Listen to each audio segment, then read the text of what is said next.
नमस्कार, आपका स्वागत है श्री कृष्ण ट्यूटोरियल चैनल पर। हम देखेंगे बिहार एसएससी के इस सेट सीरीज में आज अगला प्रैक्टिस सेट देखेंगे। कृपया करके इस चैनल को सब्सक्राइब और लाइक अवश्य करें, वीडियो को लाइक करें। तो चलिए अगला प्रश्न देखते हैं। पहला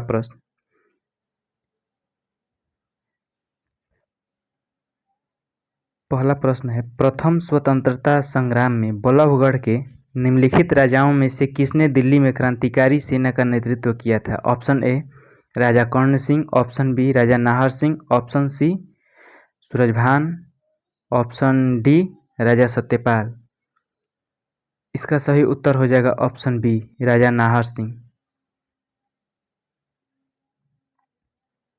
इसका सही उत्तर होगा राजा नाहर सिंह। चलिए अगला प्रश्न देखते हैं।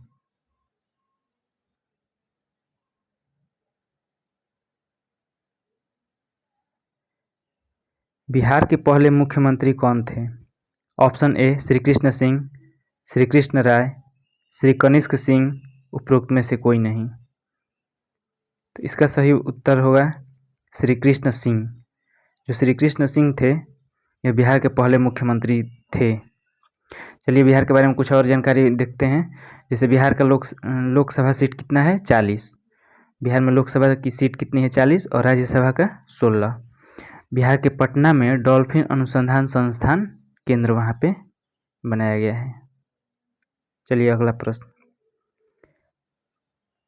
प्रश्न संख्या 3। भारतीय रेलवे खान पान एवं पर्यटन निगम लिमिटेड IRCTC का मुख्य कार्य क्या है? इसका कोड देखेंगे। पहला है भारतीय रेलवे के लिए टिकटिंग सेवाएं प्रदान करना। ऑप्शन नहीं, रेलवे स्टेशनों के निर्माण के लिए भारतीय रेलवे पर खान पान सेवाओं का प्रबंध करना। तो बताइए कौन कौन होगा? ऑप्शन देखिए। ऑप्शन ए केवल 1 और 2, ऑप्शन बी केवल 2 और 3, ऑप्शन सी केवल 1 और 3, ऑप्शन डी केवल 1। इसका सही उत्तर हो जाएगा केवल 1 और 3। तो IRCTC का मुख्य कार्य क्या है? तो भारतीय रेलवे के लिए टिकटिंग सेवाएं प्रदान करना और भारतीय रेलवे खान पान सेवाओं का प्रबंधन करना। चलिए अगला प्रश्न।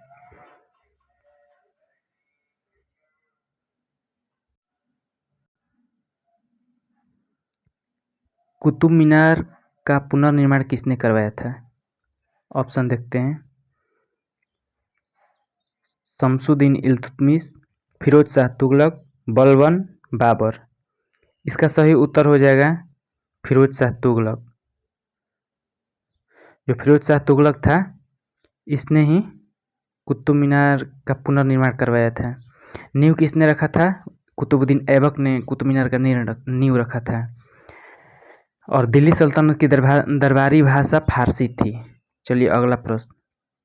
निम्नलिखित में से किन स्थितियों में ज्वार भाटा आता है? निम्नलिखित में से किन स्थितियों में ज्वार भाटा? ऑप्शन देखिए। ऑप्शन ए है जब सूर्य, चंद्रमा और पृथ्वी एक सीधी रेखा में होते हैं। जब सूर्य, चंद्रमा और पृथ्वी एक सीधी रेखा में होते हैं। ऑप्शन बी जब चंद्रमा और पृथ्वी एक दूसरे के दाहिने कोण में होते हैं। ऑप्शन सी जब पृथ्वी और चंद्रमा सूर्य के दाहिने कोण में होते हैं। ऑप्शन डी जब सूर्य और चंद्रमा एक दूसरे के दाहिने कोण में होते हैं। इसका उत्तर बताइए आप लोग। इसका सही उत्तर हो जाएगा जब सूर्य, चंद्रमा और पृथ्वी एक सीधी रेखा में होते हैं तब इन स्थिति में ज्वार भाटा आता है। उपसौर किसे कहते हैं? जब सूर्य और पृथ्वी दोनों नज़दीक आते हैं उस स्थिति को उपसौर कहा जाता है। अपसौर किसको कहा जाता है? जब सूर्य और पृथ्वी दूर जाते हैं तब अपसौर कहा जाता है। अगला प्रश्न। यूएनओ का मुख्यालय कहाँ स्थित है? Option A Geneva, option B Rome, option C Paris, option D New York.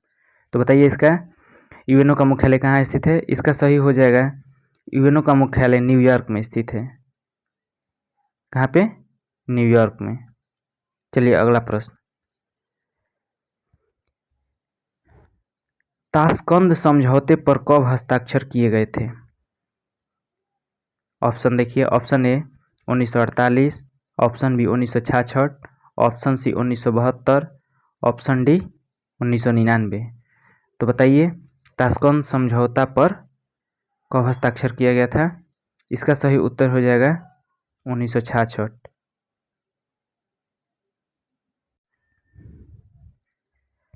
1966 में ताशकंद समझौते पर हस्ताक्षर किया गया था। उस समय प्रधानमंत्री कौन था? लाल बहादुर शास्त्री थे। प्रधानमंत्री लाल बहादुर शास्त्री थे। 1999 में कारगिल का युद्ध हुआ था और 1948 में महात्मा गांधी को नाथूराम गोडसे ने मारा था 30 जनवरी 1948 को। चलिए अगला प्रश्न, निम्नलिखित में से कौन पूंजीवाद की विशेषता नहीं है? ऑप्शन ए उपकरण और साधन जिसके द्वारा माल का उत्पादन किया जाता है निजी व्यक्तियों द्वारा स्वामित्व में होता है। ऑप्शन बी इस प्रणाली के तहत श्रमिकों के पास कुछ भी नहीं है लेकिन मजदूरी के लिए काम करते हैं। ऑप्शन सी उत्पादन लाभ कमाने के लिए किया जाता है। ऑप्शन डी यह प्रणाली सामंती व्यवस्था के समान है। तो बताइए कौन पूंजीवाद का विशेषता नहीं है? इसका सही उत्तर हो जाएगा डी, यह प्रणाली सामंती व्यवस्था के समान है, यह विशेषता पूंजीवाद का नहीं है। चलिए अगला प्रश्न देखते हैं, यूएनओ के चार्टर में हस्ताक्षर किए गए थे। यूएनओ के चार्टर में हस्ताक्षर किए गए थे। इसका ऑप्शन देखिए, ऑप्शन ए जिनेवा सम्मेलन, सैन फ्रांसिस्को सम्मेलन, डम्बर्टन ओक का सम्मेलन, याल्टा सम्मेलन। तो बताइए इसका उत्तर क्या होगा? यूएनओ के चार्टर पर किस सम्मेलन में हस्ताक्षर किए गए थे? इसका सही उत्तर हो जाएगा सैन फ्रांसिस्को सम्मेलन। अगला प्रश्न, भारत में प्रवाल भित्ति कोरल रीफ जिसको कहा जाता है के अंतर्गत सर्वाधिक क्षेत्र निम्नलिखित में से किस राज्य या संघ राज्य क्षेत्र में है? ऑप्शन ए गुजरात, तमिलनाडु, अंडमान निकोबार द्वीप समूह और लक्षद्वीप। लक्षद्वीप। इसका सही उत्तर हो जाएगा अंडमान निकोबार द्वीप समूह।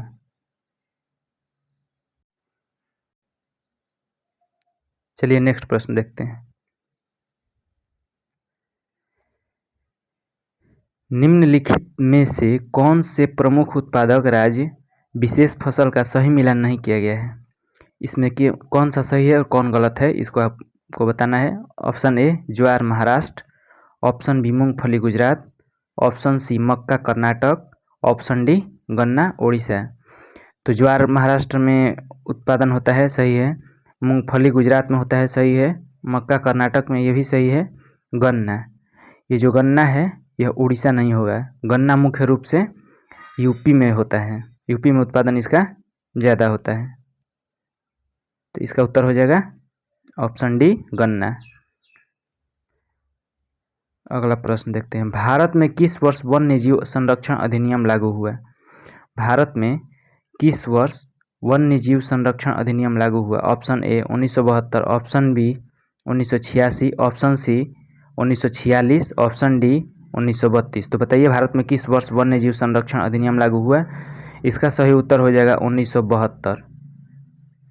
1972 में वन्यजीव संरक्षण अधिनियम लागू हुआ था। चलिए अगला प्रश्न, पृथ्वी की ठोस परत या कठोर ऊपरी परत कौन सी है? इसका ऑप्शन देखिए, जीवमंडल, स्थलमंडल, जलमंडल, वायुमंडल। तो पृथ्वी की ठोस परत या कठोर ऊपरी परत कौन सी है? इसका सही उत्तर हो जाएगा स्थलमंडल। पृथ्वी की ठोस परत या कठोर ऊपरी परत कौन है? स्थलमंडल। चलिए अगला प्रश्न देखते हैं, निम्नलिखित में से कौन सा अस्थायी पवन नहीं है? ऑप्शन ए पछुआ पवन, लू, पूर्वी पवन, व्यापारिक पवन। इसका सही उत्तर हो जाएगा लू। लू जो है अस्थायी पवन नहीं है।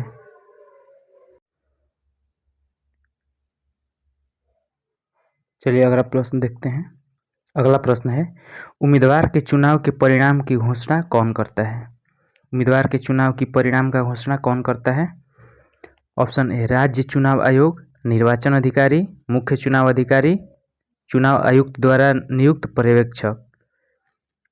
तो बताइए इसका उत्तर आप कमेंट बॉक्स में दीजिए कि उम्मीदवार के चुनाव के परिणाम की घोषणा कौन करता है। इसका सही उत्तर हो जाएगा निर्वाचन अधिकारी। जो निर्वाचन अधिकारी होता है वही उम्मीदवार के चुनाव के परिणाम की घोषणा करता है। अनुच्छेद 324 में निर्वाचन आयोग का उल्लेख किया गया है। कितने में? अनुच्छेद 324 में निर्वाचन आयोग का उल्लेख है। तो अनुच्छेद भी याद रखेंगे। इसका सही उत्तर होगा निर्वाचन अधिकारी। अगला प्रश्न है, काल बैसाखी किस राज्य में चलती है? आपको बताना है काल बैसाखी किस राज्य में चलती है। Option A Rajasthan, option B Maharashtra, option C Madhya Pradesh, option D Paschim Bangal. इसका सही उत्तर हो जाएगा पश्चिम बंगाल। तो काल बैसाखी कहाँ चलती है? पश्चिम बंगाल में। पश्चिम बंगाल में गंगा सागर मेला लगता है। और नृत्य महाराष्ट्र में देखिए, राजस्थान में नृत्य कौन कौन सा होता है? राजस्थान में घूमर और कालबेलिया, घूमर और कालबेलिया राजस्थान में। महाराष्ट्र में लावणी और तमाशा महाराष्ट्र में होता है। चलिए अगला प्रश्न, नोबेल पुरस्कार पाने वाले पहले भारतीय कौन थे? नोबेल पुरस्कार पाने वाले पहले भारतीय कौन थे? Option A Mother Teresa, option B Hargobind Khorana, option C Rabindranath Tagore, option D Amartya Sen. इसका सही उत्तर हो जाएगा रविंद्रनाथ टैगोर। रविंद्रनाथ टैगोर को सर्वप्रथम साहित्य में नोबेल पुरस्कार मिला था। चलिए अगला प्रश्न देखते हैं, निम्नलिखित में से कौन सा स्थानीय पवन सहारा रेगिस्तान में प्रचलित है? यानी कि सहारा रेगिस्तान में कौन सा स्थानीय पवन चलता है? Option A pampero, option B mistral, option C harmattan, option D bora. तो बताइए कौन सा स्थानीय पवन सहारा रेगिस्तान में प्रचलित है? इसका सही उत्तर हो जाएगा हरमट्टन। जो हरमट्टन है यह स्थानीय पवन सहारा रेगिस्तान में प्रचलित है। अगला प्रश्न देखते हैं, कीव कहाँ की राजधानी है? कीव कहाँ की राजधानी? Option A Ukraine, option B Switzerland, option C Sweden, option D Spain. तो बताइए कीव कहाँ का राजधानी है?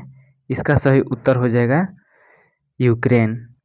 यूक्रेन राजधानी कहाँ की है? कीव। यूक्रेन की राजधानी कीव है।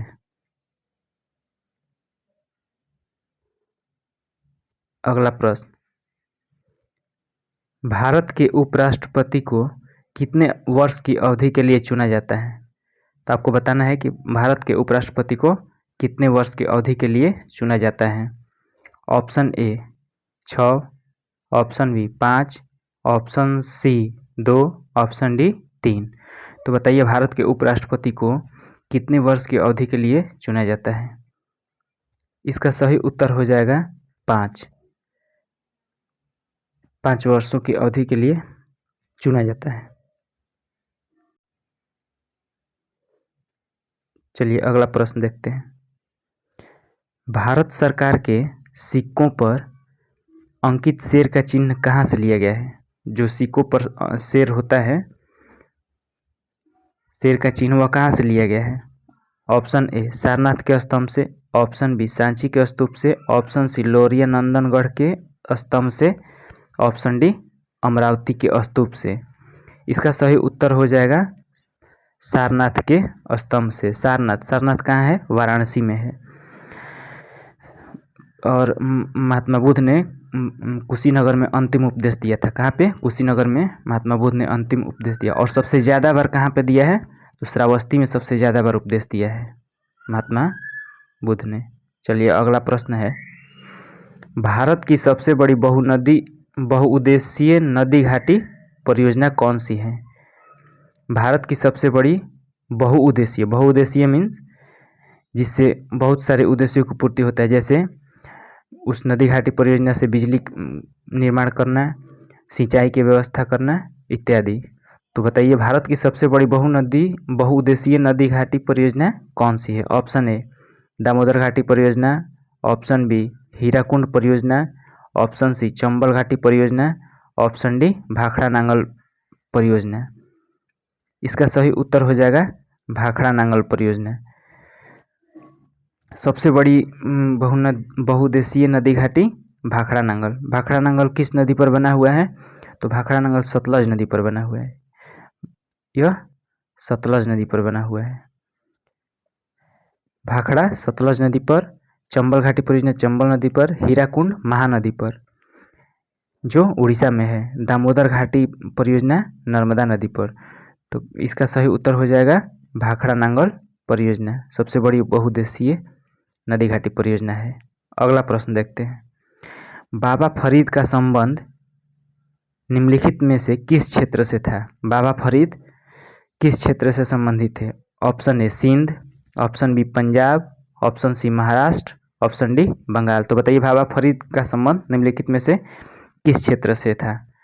इसका सही उत्तर हो जाएगा पंजाब। बाबा फरीद का संबंध पंजाब से था। अगला प्रश्न देखते हैं। निम्नलिखित में से किसके उत्तरी भाग को निम्नलिखित में से किसके उत्तरी भाग को सह्याद्री के नाम से भी जाना जाता है? ऑप्शन ए सतपुड़ा श्रेणी,